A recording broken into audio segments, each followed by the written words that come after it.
What's going on, guys? Real quick, new sign. There. Yeah, I like it. Buddy of mine got it for me, and I just want to get it backlit at some point, which I'll be working on sometime in the future. But for now, magnetized. It can stay on the fridge. It looks cool. I like it. It really kind of ties in the back area, except for that mess I'll have to move. But anyway, I want to talk about comedians. I don't have myself labeled as a comedian. I'm not that funny to me. Some people laugh at things I say. Fine, cool. I'm glad. I want people to enjoy my company when I'm around them. I want them to come by my live streams and enjoy the live streams. And I do videos in hopes that maybe something I say could be funny. I mean, certain things do hit, some things miss. It is what it is.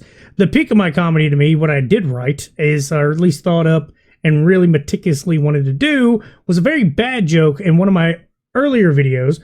Back in my terrible editing and audio was trash days. You ever seen a giraffe deep throat a fence post? Yeah, me neither.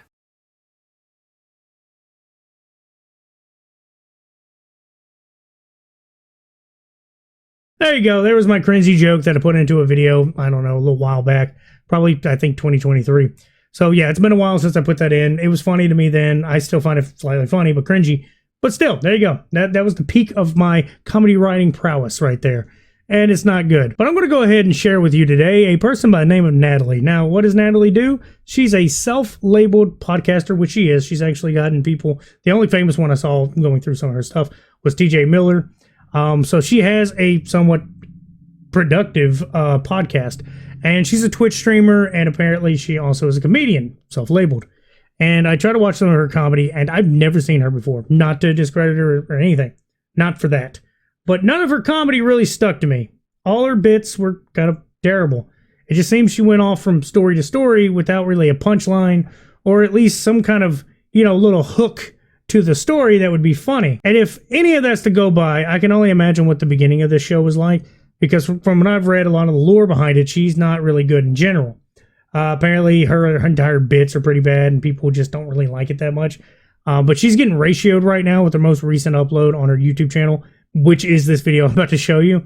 And it literally has to do with her getting heckled, losing, some people praising her for it, and then still losing the heckle, by the way. And the guy leaves. Okay, that's the best of this video. Oh my god, I love it! Okay, wait, what made you want to ask him? Huh?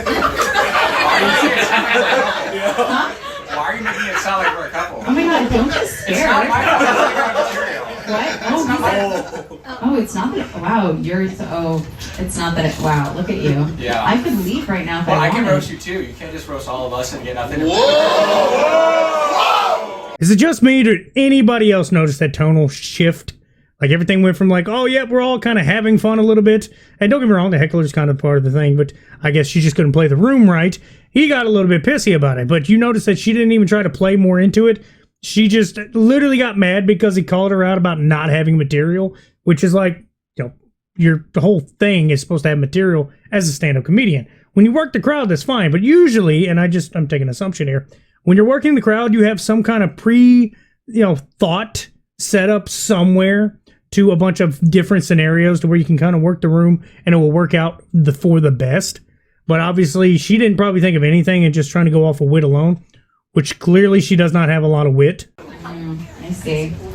So you were afraid because you felt like I was saying your name. I can take the mic if you want. It's okay, he's your new friend.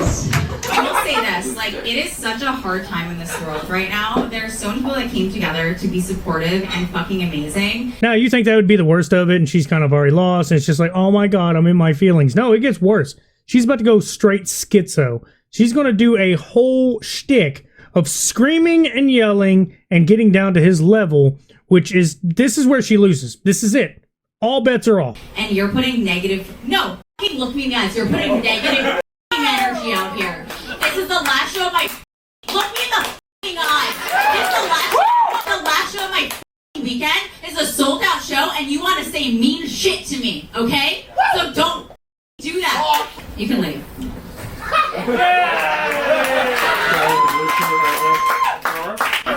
This guy's texting his friend. It's so cute.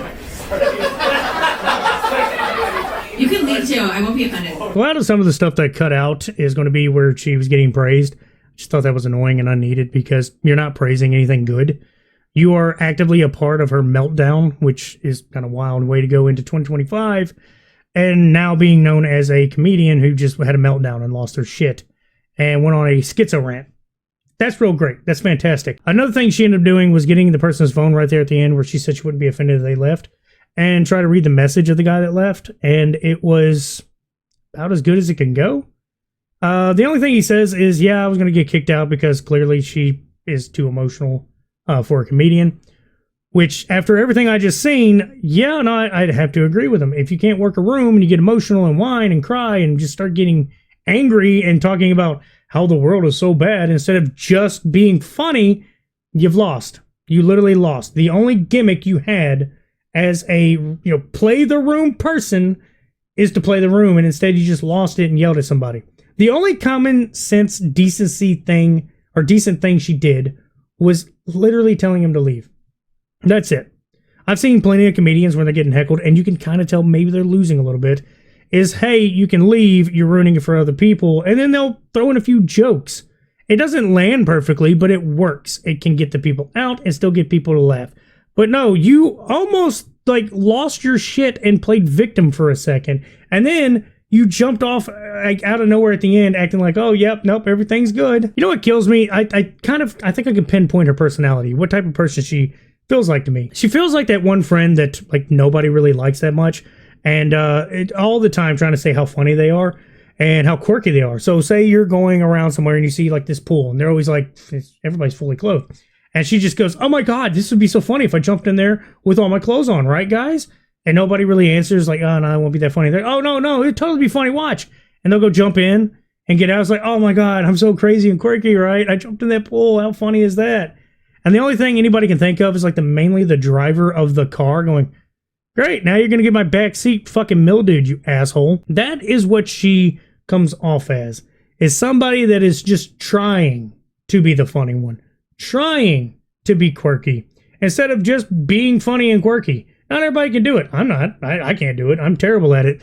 Sometimes with certain crowds or certain people, said people in my general direction, that I'm very privately around, yeah, a lot of them can laugh, but I laugh at them too. We all laugh at each other. It's pretty unanimous that we all find each other funny. That's why we hang out with each other, talk to each other. But that's why I don't do stand-up comedy. I can't do it. And probably you shouldn't either, to be honest, if this is how you're going to react to a paying customer, okay? Don't get me wrong. You're going to go pay for a comedy and you're going to be a little bit an ass about it. I get. I didn't see anything he was doing that was just directly bad, okay? He was rebuttaling her fairly, and she just got super pissed off. She lost. He was winning. At the end of it, he just made a joke saying, I could take the mic and do it for you. And she got real pissy about it, going, no, you're not doing that. You can just tell pretty much right off the get in the video when he said, it's not my fault you have no material. That is right when it starts going downhill. After that, everything he was saying was a personal attack to her. 100% in my opinion, that's what was going on. And every time he had a good little bit of a rebuttal, it pissed her off more and more. And then some of the asshats in the crowd that was defending her at this point was nope, the dude's the asshole. That's totally just 100% a terrible heckler. Don't get me wrong. Yeah, he was heckling a little bit. But you're playing the room. That's directly what you're going to get is hecklers. That's what you're feeding. You're wanting that. You want the hecklers so you can play off of them. But no, as soon as you add a little bit of rebuttal and you weren't on the offense, you couldn't defense a little bit, you had a meltdown, dropped to your knees and yelled in his face like a child, throwing a tantrum for not getting a candy bar in the middle of the store. Congratulations, you look like an idiot. But yeah, guys, that's about all I got to say. Y'all have a good one.